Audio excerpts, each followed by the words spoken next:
Porsche 718 Cayman GT4 RS review.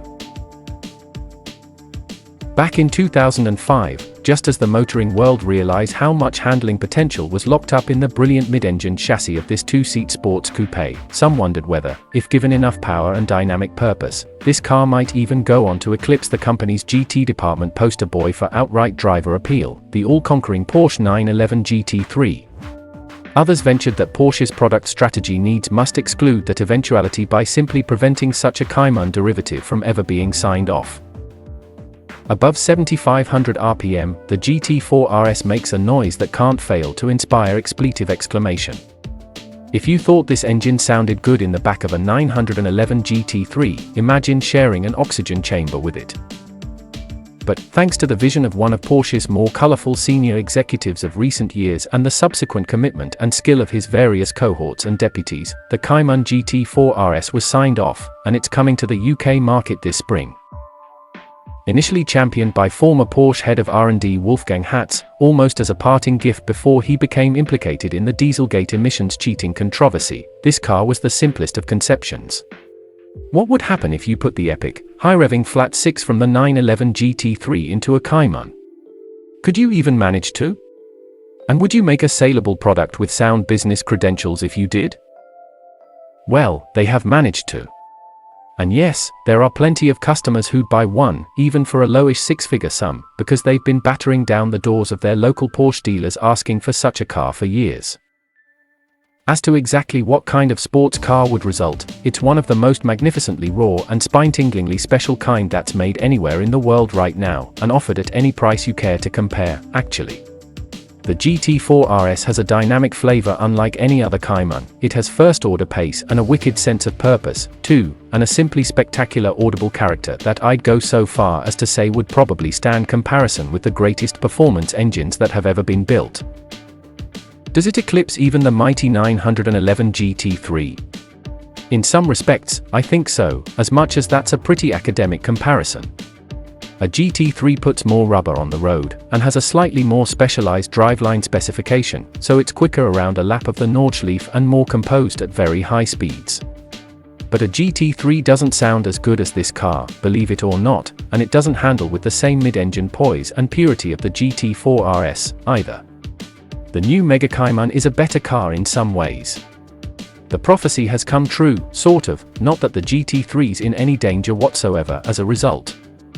Even more so than the 911 GT3, the Cayman GT4 RS feels deliciously over-endowed for firepower, well capable of putting more torque into its driven rear wheels than they can transmit to the road despite being the first car of its particular breed to wear Michelin's very stickiest road-legal Cup 2R tires. Some fast Caymans have approached a similar feel over the years, but none other has felt like such an unabashed, tire-smoking hot rod. Accomplishing that transformation from a technical standpoint first meant finding a way to swap the existing GT4's 414 brake horsepower 4.0-litre flat 6 for the 992 generation GT3's 493 brake horsepower 1, and they are entirely different engines. Being effectively spun through 180 degrees around the Porsche's rear axle, the incoming motor needed all new induction and exhaust systems, and a relocated dry sump lubrication system, to make the switch work. Being necessarily much longer than the one in the 911 GT3, the new exhaust in the GT4 RS has a pair of rear half shafts to bend its way around on its way to the rear silencers, producing more back pressure than the one in the equivalent 992. As a result, that exhaust system is chiefly responsible for the GT4 RS's very slight relative deficits on peak power and torque compared with its GT3 badged contemporary. People can believe that we've deliberately detuned the engine in order to keep this car in its place if they want to, says Porsche GT department boss Andreas Preunger, but it's not true. This is a GT3 engine giving everything it's got, revving to 9,000 RPM, and packaged in the mid-engine car just as well as we could do it. Believe me, it's not holding anything back. Boy, don't you know it. Part of the reason why is because the engine breathes unlike one in any other Cayman, not through its flank air intakes, but through an all-new cold air induction system with intakes positioned just a few inches behind the heads of its cabin occupants, where the rear quarter-light side windows might otherwise have been. These intakes feed a carbon fiber air box that sits on the top of the mid-mounted engine, within the passenger compartment. And the whole induction system creates the GT4 RS's unique and spectacular engine note, one of a pure, pulsing, razor-sharp combustion howl and a convulsing, detailed sort of induction hammer, the likes of which this tester has only heard before on classic track cars with open-trumpeted carburetors, and even then not to the same intoxicating effect. From within the cabin, at the very least, the Cayman GT4 RS makes the kind of noise that you simply can't believe can be signed off on a road-legal car in 2022. Evidently, development bosses Prix and Frank Walliser didn't believe it would be, either, which is why they kept their prototypes hidden away during key stages of the car's development from certain highly placed decision-makers at Porsche, who might have otherwise have insisted that incredible howl be dialed down.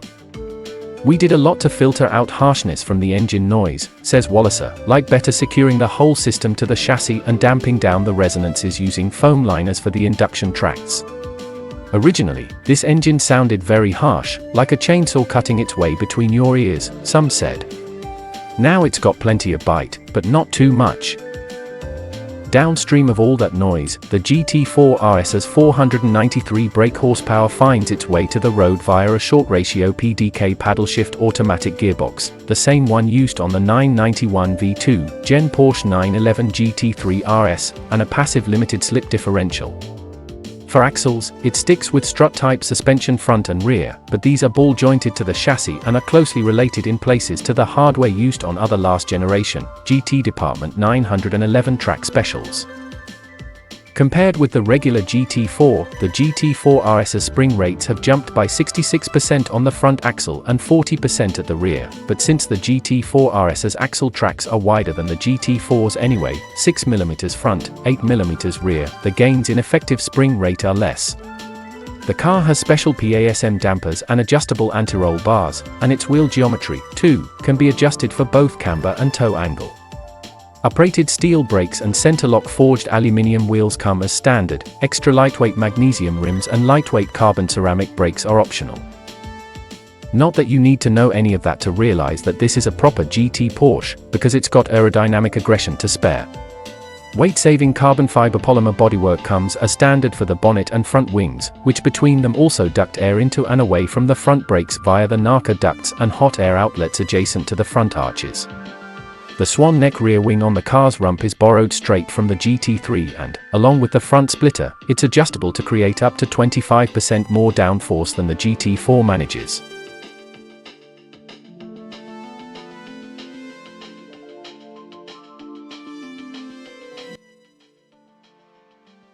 Thanks for watching. Drop a like, leave a comment, and don't forget to subscribe to watch more videos like this.